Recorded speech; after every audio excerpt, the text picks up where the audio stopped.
Pensioners బకాయిలు వెంటనే చెల్లించాలి.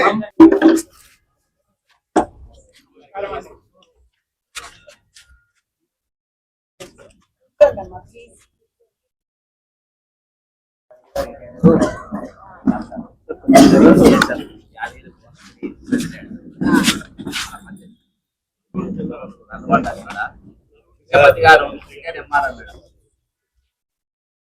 పరంగా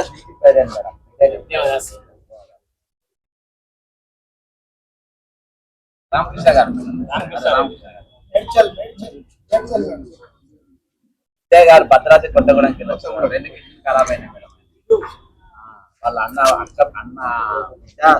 ధ్యానం చేసి మాస్టర్ ఆయన మేడం సరళి గారు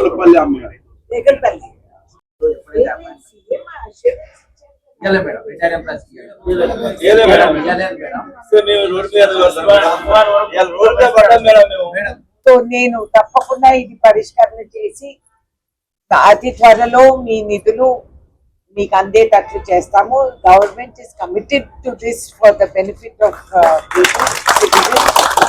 ఇప్పుడు దాంట్లో రెండు ఆలోచన లేదు, అనుమానము లేదు. ఎక్కడో మిస్కమ్యూనికేషన్ అయి ఉంటుంది. తప్పకుండా అతి త్వరలో ఇవన్నీ కూడా చూసి జడ్సన్ గారితో నేను సంప్రదించి మీకు మీ నిధులు మీకు ఇచ్చేటట్టు. మేడం ఎక్కడ కూడా చర్చకి వస్తారు కదా మేడం, పైసలు ఇస్తారని అంటే అసెంబ్లీలో చర్చకు రాలే, ఇలా డబ్బులు ఇస్తామని చెప్పలేదు, ఇవాళ మా దగ్గర లేవని చెప్పింది మేడం. 2000 హైకోర్టు కేసులు ఉన్నాయి, 400 కంటెంప్ట్ కేసులు ఉన్నాయి. First time 3rd contempt case కూడా నడుస్తుంది మేడం. ఇవాళ దాకా దాన్ని ఊసెత్తలే. 1000 మందికి పైసలు ఇచ్చింది మేడం. పైసలు నేను నా నోడుతున్నా, పైసలు ఎట్టిస్తుండబ్బా? 1000 మందికి ఎట్లా వచ్చినాయి? తీసుకొని ఇస్తారు మేడం. వచ్చేది మేము దాచుకునే 15-20% తీసుకొని ఇస్తే మేము ఎక్కడ పోవాలి మేడం? ఆ పైసలు బాగా కష్టార్జితం మేడం. మరి మీ దగ్గరికి రావడంలో ఉద్దేశం కూడా ఒక మీరు పాత దేవత లెక్క మాకు. అంటే మీ కాలం నాటి విషయాన్ని అన్ని మేము జీపీఎఫ్ మేము దాచుకునే, జిఎస్ గ్రూప్ ఇన్సూరెన్స్ మేము దాచుకునే, టిహెచ్ఎల్ జీతం దగ్గర కట్ అయినాయి, అన్ని దాచుకునే. గవర్నమెంట్ ఇచ్చేది ఒక గ్రాట్యుటీ మేడం. మిగతా అంతా కంప్లీషన్ మేము కూడా సెలవులు వాడుకోకుండా నిల్వ చేసుకున్నటువంటి అవి రాలేదు, ఏమి రాలేదు. ఇంతవరకు ఎంపీ రాలేదు మేడం. ఇక మా పరిస్థితి లేదు. మేము ఇల్లు లోన్లు తీసుకుంటున్నాం, ఇల్లు లేకుండా ఉన్నాం, కట్టుకోవడానికి అవకాశం ఉన్నారు. పిల్లల పెళ్లిళ్ళు ఉన్నాయి, చాలా ఇబ్బందులు ఉన్నాయి. కేసీఆర్ ప్రభుత్వంలో 58 నుంచి 61 చేసింది. ఆ 3 ఏళ్ళు వీళ్ళందరూ పనిచేసిన వాళ్ళు అందరూ ఉన్నారు. ఆ 3 ఏళ్ళు వర్షమట్టిగా కంటిన్యూషన్ గా రిటైర్ అయితే ఎవరిది వాళ్ళు ఇచ్చేటోళ్ళు, అయితే ఎప్పటికప్పుడు క్లియర్ అయ్యేవాళ్ళు. ఆ 3 ఏళ్ళు స్టాగ్నేషన్ కావడం వల్ల ఈ ప్రభుత్వం వచ్చిన తర్వాత ఆ 3 ఏళ్ల బెనిఫిట్స్ మొత్తం వీళ్ళ మీద పడ్డాయి. పడిన తర్వాత ఈయన ఏమంటారు, రేవంత్ రెడ్డి గారు మన ముఖ్యమంత్రి గారు నాకు 3 ఏళ్ల బకాయిలన్నీ నాకు అప్పుగా వేసిపోయిండు, మీకు ఒక్కొక్కరికి నేను కరెక్ట్ చెప్తున్నా మేడం, నేను హెడ్ మాస్టర్ చెప్తున్నా. 3 ఏళ్ళు ఆ బకాయిలన్నీ నా మీద పడ్డాయి. 700 కోట్ల రూపాయల చొప్పున మీకు బకాయిలు ప్రతి నెల ఇస్తా అని చెప్పిండు. ఆ 700 కోట్లు ఎటుపోతున్నాయి అంటే మాకు రావట్లే. అవి ఏమైనా కాంట్రాక్టర్లకు వాళ్లకు పైసలు ఇచ్చిన వాళ్ళకు అటుపోతున్నాయి. రిటైర్ అయిన ఇంతమందికి 23 ఫైనాన్స్ మినిస్టర్ గారు కూడా 700 చేసాం. అన్న 700 మేము విడుదల చేస్తున్నాం, మీకు క్లియర్ చేస్తామంటే మేము కోరేది అది కాదు. మాకు ఈ నెలలో ఇప్పుడు మార్చి 23 నుంచి రిటైర్ అయిన వాళ్ళు 24 రిటైర్ అయిన వాళ్ళు ఈ నెలలో ఇంతమందికి ఇచ్చేసినాం. ఈ నెల అయిపోయింది, రెండోసారి ఇంతమందికి ఇచ్చేసినాం అంటే మాది ఎప్పుడు వస్తుందో మాకు తెలుస్తుంది. కానీ ఫస్ట్ రిటైర్ అయిన మార్చిలో అయిన వాళ్ళకు మార్చి మొత్తం ఇచ్చేయాలి. ఫిబ్రవరి అయిన వాళ్ళకు అంటే మేము ఇప్పుడు 25 జనవరిలో అయినా నాది 2 ఏళ్ళకి వస్తుందని నాకు కరెక్ట్ ఈ నెలలో వస్తుందని తెలుస్తుంది. అట్ట లేదు ఇప్పుడు. అప్పుడు రిటైర్ అయిన వాళ్ళకు లేదు, ఇప్పుడు రిటైర్ అయిన వాళ్ళకు ఏమీ లేదు. మరి ప్రభుత్వం వారు వాళ్ళు ఎన్నో కోట్ల అప్పును తీసుకొస్తారు. ఇంట్లో అమ్మ అడగంది అమ్మాయినే పెట్టదు కాబట్టి మీరైనా అమ్మానే కాబట్టి అడగంది పెట్టదు. మేము ఎందుకు అడుగుతున్నాం అంటే మీరు బాధలో ఉన్నారు. మేమంతా కాంగ్రెస్ కార్యకర్తలుగా పనిచేయని ఆ గవర్నమెంట్ కూలగొట్టి మేము తెచ్చుకున్నాం ప్రభుత్వాన్ని. మా ప్రభుత్వం ఏం తెచ్చుకుంటే మాకు ఇప్పుడు మా అమ్మ మాకే అన్నం పెట్టకుండా అడుకొచ్చుకోబోరా బయట అంటే సస్తున్నాం. ఇప్పుడు ఎంతో మంది చేస్తున్నారు, 45 మంది 50 మంది చనిపోయారు మేడం. ఎందుకు అంటే మా డబ్బులు మాకు రాలేక, మేము పిల్లల పెళ్లి చేయలేక, ఇవి ఆల్రెడీ చిన్నపాటి ఇల్లు కట్టుకుంటే ఈఎంలు అయితే వచ్చిన పెన్షన్ మొత్తం దానికే పోతే ఏం దీన్ని బతకాలి మేము? అందరూ లంచం తీసుకొని 15% తీసుకొని వాళ్ళు కొంతమందికి ఇస్తారు. ముఖ్యమంత్రి గారికి ఎందుకు మా మీద లేదు? మేమే ఇప్పుడు మేము పెద్దోళ్ళం, మేమంతా వయసు మీరిన వాళ్ళం. మా ఓట్లతో మా వెనక ఓట్లు నేను 1000 ఓట్లు నేను వేయించగలను, నాకు ఆ కెపాసిటీ ఉంది. ముఖ్యమంత్రి గారికి వేపిస్తాం. మా అందరి మా కడపాకలు తీరవాలి కానీ నువ్వు ఆకలి పెట్టుకోకుండా.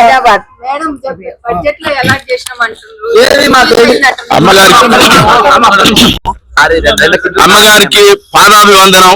ఎందుకంటానంటే మా ఆడబిడ్డ, నేను కొత్తగూడెం నుంచి వచ్చిన ఖమ్మం కొత్తగూడెం జిల్లా ఆడబిడ్డ కోసం, ఆడబిడ్డన్నా సహాయం చేస్తుందనే నమ్మకంతో వచ్చినాం.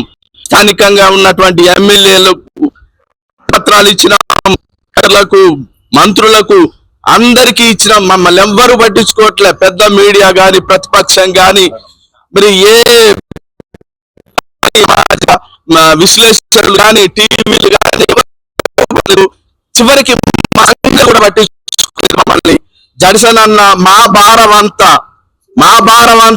వేసుకొని అన్న మా కోసం తిప్పలు పడతా ఉన్నాడు. ఎందుకంటే ఈ రోజులలో మంచిగా ఉన్న వాళ్ళ ఇంటికి ఎంతమంది అయినా వస్తారు, ఎంతమంది అయినా పలకరిస్తారు.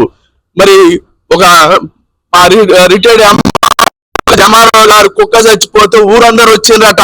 కానీ మరి ఇంతమంది వచ్చిండ్రు, 10 ఊర్ల మంది వస్తారేమో ఎంఆర్ఓ గారు చచ్చిపోయినప్పుడు అనుకొని ఆంధ్ర గారు సిద్ధపరిచిందట. ఎంఆర్ఓ గారు చచ్చిపోతే ఎవరు రాలేదట. అడవలేని స్థితి, అనారోగ్యం ఇవన్నీ ఉన్న వాళ్ళ తరపున జడ్సన్ అన్న 4 నెలల నుంచి ఒక ఉద్యమం లాగా తీసుకొచ్చి ఈ రకంగా మీ పాదాల దగ్గరికి మమ్మల్ని తీసుకొని వచ్చిండ్రు. మాకు అదృష్టంగా భావిస్తున్నా. మీరు ఎన్నో సార్లు కొత్తగూడెం ఖమ్మం వచ్చారు, ఆ జనంలో మిమ్మల్ని చూసే భాగ్యం మాకు దక్కలేదు. మరి ఆ జడ్సన్ అన్న మాకు ఈ అవకాశం ఇచ్చిండు. మా బాధ మీరు వినేటువంటి అవకాశం ఇచ్చిండు. డబ్బులు ఎప్పుడైనా రాని పోని, ఇక ఉన్నటువంటి వాళ్ళు దయలేని పరిస్థితుల్లో, దయలేని ప్రభుత్వం, దయలేని ముఖ్యమంత్రి, దయలేని మంది అయినా కానీ ఇవాళ కాకపోతే రేపు పోవాల్సిన వాళ్ళవే. కాకపోతే మేము 4 రోజుల ముందు పోతాం, తర్వాత మరి అందరు రావాల్సిన వాళ్ళే. కానీ కాకపోతే పోయి పరామర్శించి వచ్చిండు. మా దాంట్లో 50 మంది చచ్చిపోయిండ్రు. నాకు 2 కిడ్నీలు పాడైనాయి. 2021 సంవత్సరంలో కరోనా వచ్చింది. రెడ్మిస్విర్ ఇంజక్షన్ వేస్తే అది వికటించి 2 కిడ్నీలు పాడైనాయి. 8 నెలలు డయాలసిస్ లో ఉన్నా. మరి హైదరాబాద్ కిడ్నీ సెంటర్ లో కోమాలకు పోయినా. ఇక బ్రతకడు. డెడ్ బాడీని తీసుకొని పోతే మీకు ఖర్చు చాలా అవుతుంది. అందుకని కొంచెం కొనవూపిరి ఉన్నప్పుడే తీసుకొని పోండి అంటే మా కుటుంబ సభ్యులు ఎంతో మంచి హృదయంతో నన్ను బ్రతికిచ్చిండ్రు. మరి మా అన్నయ్య కూతురు కిడ్నీ ఇచ్చింది, మరి దానం చేసింది. 10 లక్షలు ఆపరేషన్ ఖర్చులు మీకు అందరికి తెలిసినయే. మరి 10 లక్షల రూపాయలు మెడిసిన్స్ ఈనాటి వరకు కూడా నేను అయిపోయింది. ఇక చేస్తారు, 2 సంవత్సరాలు అయింది, అది కూడా పనిచేయదు. ఇక అవకాశం లేదు. మెడిసిన్స్ రోజు వాడకపోతే పరిస్థితి దారుణంగా ఉంటది. ఒకవేళ పెన్షన్ డబ్బులు మొత్తం వడ్డీలకు ఈ మెడిసిన్స్ కే సరిపోతున్నాయి. 30 సంవత్సరాలు 36 సంవత్సరాలు నేను ఉపాధ్యాయ వృత్తిలో ఉన్నప్పుడు మంచి దొరబాబు లాగా బ్రతికినా. కానీ ఈ 2 ఏళ్ల నుంచి ఒక నరకం అనుభవిస్తున్నా. మరి నాలాగనే ఎంతో మంది మిత్రులు అనుభవించి ఉండొచ్చు, అందరూ చెప్పుకోలేరు, మరి అందరికి ఇక్కడికి రాలేరు. మరి అమ్మకు మాకున్నటువంటి అనుబంధంతో నేను కొత్తగూడెం నుంచి వచ్చిన. మరి మా అమ్మ మా కోసం మీరు దయతలిచి మేము ఉచిత పథకాలు అడగట్లేదు, మేము ఏమీ అడగట్లేదు. ముఖ్యమంత్రి గారు తల్లిదండ్రులను చూసుకోకపోతే 15% డబ్బులు జీతం నుంచి కోస్తామన్నారు. మేము కూడా ఈ ప్రభుత్వానికి, ఈ సమాజానికి తల్లిదండ్రులు లాంటి వాళ్ళమే కనుక మరి మేము జీపీఎఫ్ దాచుకున్న పైసలు వడ్డీకి ఇచ్చినాం ప్రభుత్వానికి. మేము వడ్డీ అడగట్లేదు, మా డబ్బులే మాకు ఇవ్వమంటున్నాం. కొంతమందికి విడతల వారీగా ఇవ్వమంటాను, ఇస్తారు. అయినా తల వంచుకున్నాం. ఇంకా మేము చావక ముందే మా డబ్బులు మాకు వస్తే మీకు మేము ఎవరు శాశ్వతంగా ఉండటానికి రాలేదు. మరి మేము పోయేటప్పుడు మేము అప్పులన్నీ కట్టుకొని మరి చచ్చిన తర్వాత కూడా ఒక దురభిప్రాయం సమాజం లేకుండా ఉన్నది. ఒక వ్యక్తి చనిపోతే ఒక వ్యక్తి బాధలో ఉంటే దయదలిచేటువంటి మరి ఈ తెలంగాణ హృదయము ఏమైందో అట్లా మరి ఒక ఇట్లాంటి కనికరం లేని పరిస్థితులు మానవ జీవితం అది సమాజానికి హేతు. మాకు వచ్చినా రాకపోయినా మేమైతే ఇక్కడ ఎప్పుడు ఉండేవాళ్ళం కావు. కానీ రాబోయే తరాలకు ఒక మంచి ఇవ్వండి, భరోసాని ఇవ్వండి. మేము కూడా మాకున్న పరిధుల్ని బట్టి మేము చేతుల జెండా పట్టుకోలేదు. కానీ మా గుడ్డల్లో 36 సంవత్సరాల సర్వీసులో ఏనాడు కూడా మేము కట్టుబడి ఉన్నాం, సిద్ధాంతానికి కట్టుబడి ఉన్నాం. మాకు చాలా ఆతనైనంత తొందరలో ఏక మొత్తంలో మా డబ్బులు ఇప్పించాలని మీకు పదాభివందనం చేస్తూ మనసా వాచ కర్మన మీకు మంచి జరగాలని కోరుకుంటూ అందరూ మనసుకి మాట్లాడినారు, నేను ఓపికగా విన్నాను. ఒకటి, మీది రాష్ట్ర ప్రజలు మన అందరం కలిసికట్టుగానే గత ప్రభుత్వం చేసిన అవకతవకలకి నిరసనగా మనందరము కూడా పనిచేసాము, పోరాడి మనం ఈ ప్రభుత్వాన్ని తెచ్చుకున్నాం. తెలంగాణ తల్లి అని చెప్పి మనం ఆ తల్లిని మనం పూజిస్తాం. ఆ తల్లి ఉండంగా మీకు ఎటువంటి కష్టాలు కానీ అన్యాయం కానీ జరగదు అనే పూర్తి నమ్మకం దయచేసి మీరు మనసులో ఉంచుకోండి. కొంచెం ఆలస్యం అయింది, సహజం. మీరందరూ ఫీల్ అవటం కూడా న్యాయం, సహజం, కాదంటం లేదు. అతి త్వరలో రాష్ట్ర ముఖ్యమంత్రి గారు మీరు చూస్తున్నారు, నిద్రాహారాలు మానేసి ఆయన పనిచేస్తున్నారు. విదేశాల నుంచి, ఇక్కడి నుంచి, అక్కడి నుంచి నిధులు తీసుకొచ్చి రాష్ట్రాన్ని అన్నిటినీ కూడా మనం బకాయిలు ఉన్నది వాస్తవం, మీకు తెలుసు. గత ప్రభుత్వం చేసిన కార్యక్రమాలు మీ అందరికీ, ఇంకా పేదవాళ్ళకి డబుల్ బెడ్రూమ్లు ఎన్నో కథలు చెప్పి జరగలేదు కొన్ని. కానీ నేను వాళ్ళ గురించి మాట్లాడి నేను టైం ఇది చేయదలుచుకోలేదు. మన భవిష్యత్తు ఏమిటి, న్యాయం, కరెక్ట్. మీరు చెప్పింది, మీరంతా కష్టపడ్డారు, పని చేశారు, ఇది మీ డబ్బు, మీ సొమ్ము ఎక్కడికి పోదు. చాలా శోచనీయం. మీరు ఇంకా పర్సంటేజీలు తీసుకొని మీకు బిల్లులు ఇస్తున్నారంటే అది సిగ్గుచేటు. ఇది జరిగిందో జరగదో నాకు తెలవదు. అది జరగకుండా అది నేను మీకు గ్యారంటీ ఇస్తున్నాను. అటువంటివి ఏమీ జరగకుండా మీరు నా దగ్గరికి వచ్చిన వాళ్ళకి మీరు కష్టపడి సంపాదించిన నిధులు మీకు నేను అందజేసేటట్టు నా పూర్తి కృషి ఉంటుంది. వెంటనే నేను రాష్ట్ర ముఖ్యమంత్రి గారితో మాట్లాడతాను. ఆయన సున్నిత మనసు, ఆయన ఎప్పుడు కూడా తల్లిదండ్రులని సొంత పిల్లలు గుర్తించడం లేదు ఈ కాలం. మనకు తెలిసిందే, మన వయసు వాళ్ళకి మనకు తెలుసు. కష్టపడి మనం కడుపు కట్టుకొని వాళ్ళందరికీ సంపాదించి చదివిస్తే రేపు వాళ్ళు పెద్దవాళ్ళు అయిపోయారు, వాళ్ళు తిరిగి మనల్ని చూడటం లేదు. గ్రామ స్థాయిలో నాకు తెలుసు వాస్తవాలు. పిల్లలే తిరిగి చూడటం లేదు. ఇంకా ప్రభుత్వాలను ఏం అడుగుతాంలే కానీ అది వేరే మాట. అయినా కూడా ఆయన స్పందించి తల్లిదండ్రులను చూసుకోవాలని చెప్పి అటువంటి కార్యక్రమాలు ఆయన ఆలోచించిన విధానాలు మీకు అందరికీ తెలుసు. కాబట్టి అతి త్వరలో ముఖ్యమంత్రి గారి దృష్టికి ఇది తీసుకెళ్తా. బహుశా ఈ సమస్య ఆయన వరకు చేరలేదు, ఎందుకంటే ఆయన వివిధ పోర్ట్ఫోలియోస్, వివిధ సమస్య పరిష్కరణలో ఉన్నారు. అటు ఆంధ్ర రాష్ట్రం మనల్ని సతాయిస్తా ఉండి రావాల్సిన నీటి వచ్చే ఎండాకాలం సంక్రాంతి అయిపోయింది, ఇంకా చలి అట్నే వెళ్ళిపోయింది. రేపు నీటి కొరత లేకుండా ప్రజలకి నిత్యావసర వస్తువులకి అవి చూసుకోవటం ఆయనకి సరిపోతా ఉంది. అయినా కూడా మీ సమస్య ఆయనకి చేరితే నాకు పూర్తి నమ్మకం తప్పకుండా ఆయన వెంటనే మీ సమస్య పరిష్కరణకి చేపట్టుకుంటారని నేను కూడా ఒత్తిడి చేసి ఆయన దృష్టికి తీసుకెళ్లి ఇది ఎంత త్వరలో ఏ విధంగా మనం ఇచ్చుకోగలుగుతాం మీకు చెప్తాం. మేము దాన్ని బట్టి మనం మేడం ఇది టోటల్ భారతదేశం మొత్తం హిస్టరీ. ఇది ప్రతి రాష్ట్రం బీజేపీలో అన్ని రాష్ట్రాలు ఇచ్చేసింది. 55% పిఆర్సీ ఇచ్చింది. ప్రతి ఏది 1-1-2017 రోజున పిఆర్సీ అన్ని రాష్ట్రాలు డిఎల్ 6 డిఎల్ ఇచ్చేసారు. Telangana is the only state. Madam 16,000 మిగిలిన బడ్జెట్ తో ఏర్పడ్డది.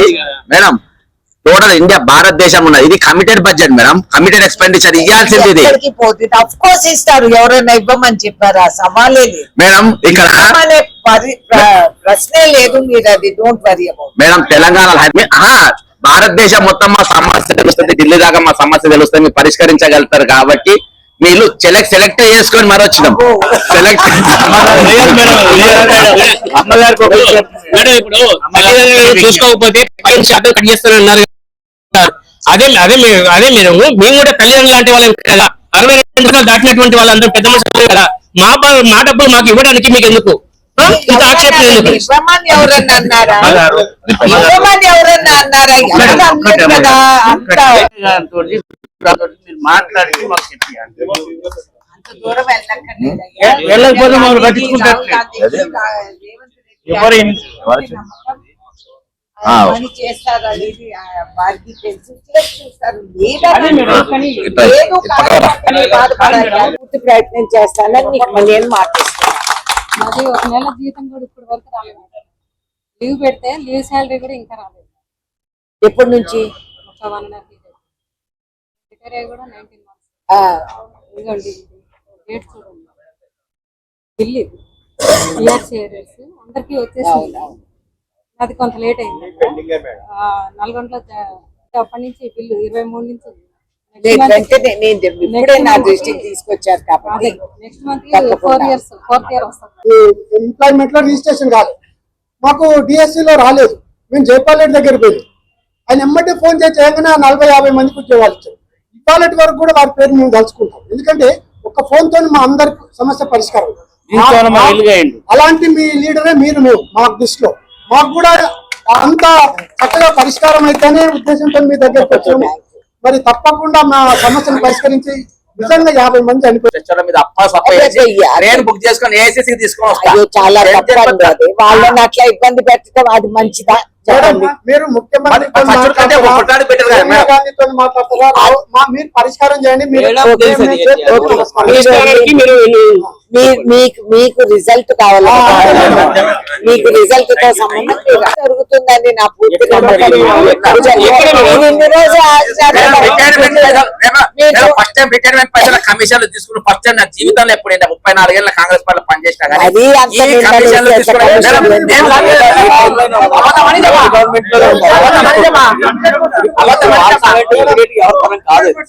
అది తగ్గియొచ్చుగా అట్లా.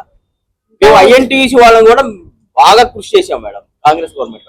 అవునండి, అందరం మనం కలిసికట్టుగా చేసుకుంటేనే గవర్నమెంట్. కాకపోతే ఏంటంటే వీళ్ళు విక్టిమైజ్ అవుతున్నారు. మీరందరూ 100 ఏళ్ల ఆయుష్ భగవంతుడు మీకు కలిగించాలని నేను భద్రాచలం శ్రీరాములు వారికి కోరుతూ ప్రార్థిస్తున్నాను. ఫాదర్ నరసింహారావు మేడం 2000 మందికి ఆపరేషన్ చేపించి మేడం ఆయన ఇంత పిలిచి మేడం 6 feet లో ఉన్న మనిషి ఇంత అయింది మేడం. కోడలు కొడుకు సేవ చేస్తుంది పద్ధతి ఇంత అయిండు. రూపాయి రాలే 2000 మందికి ఆపరేషన్ చేసి నన్ను అప్పులు చేసిన మా బాల నిర్వహణుడు మేడం. మీరు మాకు శాశ్వతంగా అప్పులు చేస్తుంది. 20,500 మంది రిటైర్డ్ అయింది మేడం డిసెంబర్ 2031 వరకు. వీళ్ళందరికీ 20,500 మంది అయ్యారు. వీళ్ళందరికీ కనుక మీరు ఇప్పిస్తే మీరు శాశ్వతంగా వాళ్ళ జీవితంలో గుర్తుండిపోతారు.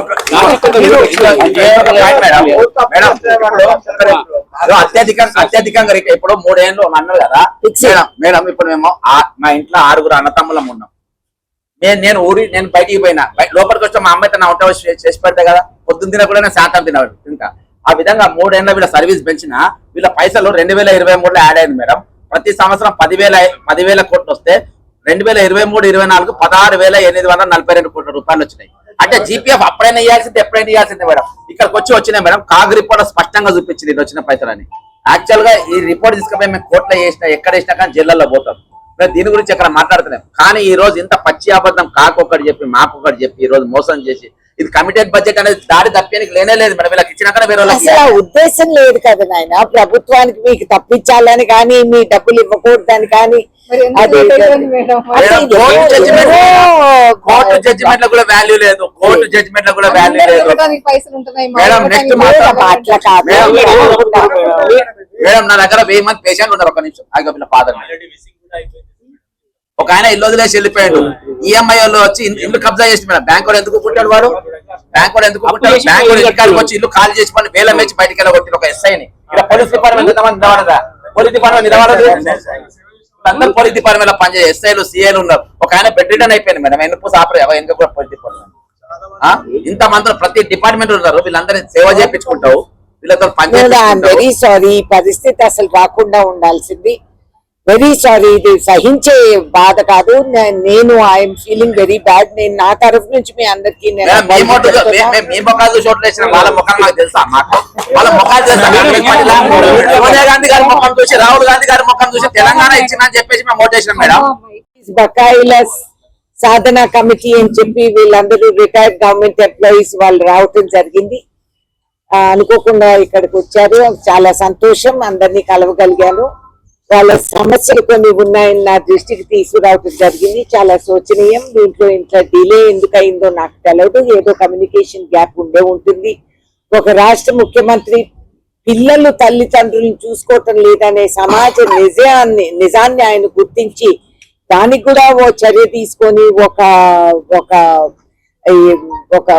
ప్రొసీజర్ పెడదామని చెప్పిన వారు తప్పకుండా మీ సమస్యను వారు స్పందిస్తారు. ఆయన ఎన్నో పనులలో నిద్రాహారాలు మానేసి పనిచేస్తున్నారు అనేది మీరందరూ చూస్తూనే ఉన్నారు. తప్పకుండా మీ సమస్య వాళ్ళ వరకు ఆయన వరకు చేరేటట్టు నా బాధ్యత, మీ ఎలక్టెడ్ రిప్రజెంటేటివ్ గా నా బాధ్యత అది ఆయన దృష్టికి తీసుకెళ్తే నాకు పూర్తి నమ్మకం. రేవంత్ గారికి మీ సమస్య తెలిసిందంటే, ఆయన దృష్టికి వచ్చిందంటే, మరి ఫైనాన్స్ మినిస్టర్ ఆయన బట్టి విక్రమార్క గారు ఆయన దృష్టికి మీరు సంతకాలు పెట్టారన్నారు కదమ్మా. ఆయనతో కూడా చర్చించడం జరుగుతుంది. ఎందుకు ఆగినాయి, ఎట్లా ఆగినాయి. వాస్తవానికి ఆయన బాధ్యత అది. మీరు సీఎం అంటే ఎట్లా?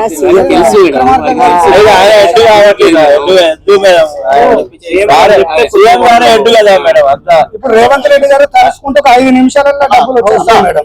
మంచిది, ఆ నమ్మకం మీకు. సో అంతే. ఇది మీరందరూ మాకు చాలా వివరంగా చెప్పారు. నేను కూడా చాలా ఓపికగా కూర్చున్నాను. మీరు వినాల మా కర్తవ్యం కాబట్టి, ఇది మా ధర్మం. మేము వినాలి, మేము చెయ్యాలి. మీ నిధులు ఎక్కడికి పోవు, మీ వరకు చేరిచ్చేది నా బాధ్యత అని చెప్పి మీకు అందరికీ నేను హామీ ఇస్తున్నాను.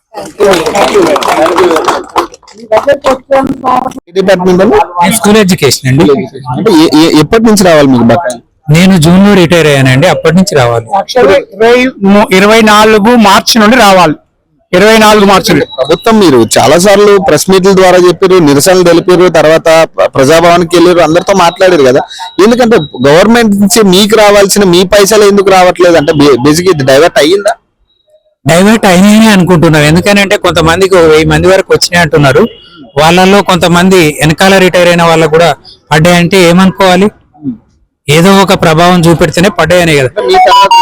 అయిన వాళ్ళకు, మాలో కొంతమంది తర్వాత రిటైర్ అయిన వాళ్ళకి అంటే ఏ ఆర్డర్ పాటించట్లేదు అనేది కూడా అర్థమవుతుంది ఇక్కడ.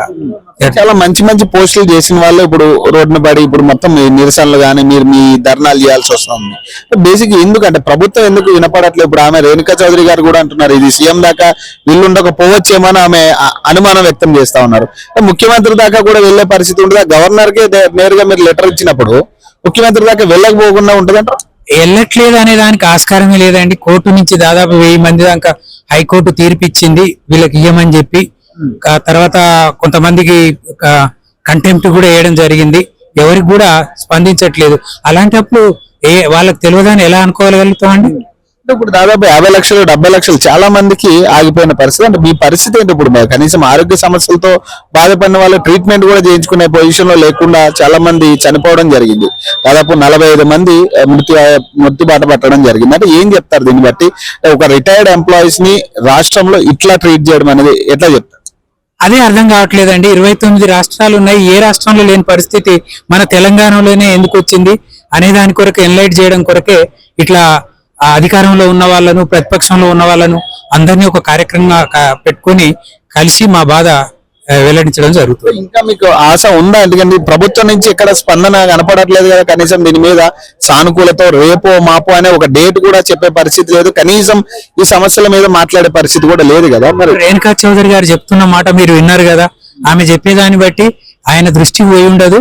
ఖచ్చితంగా దీన్ని తీసుకెళ్తాను, ఖచ్చితంగా మీకు వచ్చేలా చూస్తాం అంటున్నది కాబట్టి చూద్దామని అనుకుంటున్నామండి. మీరేం చెప్తారా? ఎంత రావాలి? మాకు దాదాపు 65 లక్షల రూపాయలు రావాలి. దాదాపు 36 సంవత్సరాల ఉద్యోగ నిర్వహణ జరిగింది. మేము 25 జూలైలో రిటైర్డ్ అవ్వడం జరిగింది. మాకు రావాల్సిన మేము దాచుకున్నటువంటి మా శాలరీ నుండి డిడక్ట్ అయినటువంటి అమౌంట్ను మాకు ఇవ్వడానికి ప్రభుత్వం మా డబ్బులే వినియోగించుకొని ప్రజలకు అనేక రకాల ఉచిత పథకాలు అందజేస్తుంది, కానీ మా డబ్బులు మాకు ఎందుకు ఇవ్వలేకపోతుందని ఆవేదనతో బాధపడుతున్నాం. దానివల్ల రోజు రోజుకి మానసికంగా ఆరోగ్యంగా క్షీణించి మేము దీనావస్థలో ఉన్నాం. మేము ఇప్పుడు మీ కుటుంబాల పరిస్థితి అంటే ఆరోగ్య పరిస్థితి ఎట్లా? మీ చాలా మంది ఇబ్బందులు పడతా ఉన్నారు కూడా ఈరోజు రావడం జరిగింది. అంటే ఏం చెప్తారంటే మీ పరిస్థితులు ఇప్పుడు ఎలా ఉంది కుటుంబ పరిస్థితి? మా కుటుంబ పరిస్థితి, మేము సర్వీస్ లో ఉన్న కాలము మేము హాయిగా ఉండాలనే ఉద్దేశంతో పొదుపు చేసుకున్నటువంటి జీపీఎఫ్ కానీ జిఏఎస్ కానీ అటు డబ్బులుండి మేము ఆరోగ్యంగా ఆనందంగా జీవించాలనుకున్న సమయంలో మాకు ఇప్పుడు రాక రోడ్డు మీద పడి మేము అనారోగ్యాల పాలవుతున్నాము. ఇది శోచనీయము, చాలా దుర్మార్గం. ఇప్పుడు ముఖ్యమంత్రి గారి స్టేజ్ వరకు వెళ్ళలేదు దీన్ని అని చెప్తా ఉన్నారు రేణుకా చౌదరి గారు. అంటే దీన్ని యాక్సెప్ట్ చేస్తారా మీరు? ఏదైతే ముఖ్యమంత్రి గారికి తెలియకుండా ఉండొచ్చు అంటారా ఈ సమస్య, ఇంత పెద్ద సమస్య? ఈ సమస్య ముఖ్యమంత్రి గారికి తెలుసు, కానీ వీళ్ళకి ఇస్తే మాకు ఏం లాభము? ప్రజానీకానికి ఇస్తే మాకు ఓట్ బ్యాంకింగ్ ఉంటుంది, వీళ్ళ వల్ల మాకు ఒరిగేది ఏం లేదనే ఒక దృక్పథంలో ఉన్నట్టుంది. మా ఓట్ బ్యాంక్ కూడా మాకు ఉంటుంది. మా వెనకాల ఒక ఎంప్లాయ్ కింద ఒక 10 కుటుంబాలు ఉంటాయి. ఆ విధంగా కూడా మేము ఓట్ బ్యాంక్ ద్వారానే మొన్నటి రోజు మరి కాంగ్రెస్ అధికారంలో రావడం జరిగింది. వాళ్ళ యొక్క కోరికల్ని అంటే మా బంధువర్గానికి చెప్పి మేము ఆ విధంగా ఓటు వేయించి ప్రభుత్వాన్ని తెచ్చుకోవడం జరిగింది. సో ఇది రిటైర్ ఎంప్లాయీస్ వాళ్ళు ఒక ప్రయత్నంగా, చివరి ప్రయత్నంగా రేణుకా చౌదరి గారి దగ్గరికి రావడం జరిగింది. ఆమె కూడా కొంత సానుకూలత వ్యక్తం చేసి ఖచ్చితంగా ఈ సమస్య నేను మాట్లాడతా, అసెంబ్లీలో కావచ్చు లేదా పార్లమెంట్ లో కావచ్చు నేను చర్చకు తీసుకొస్తా.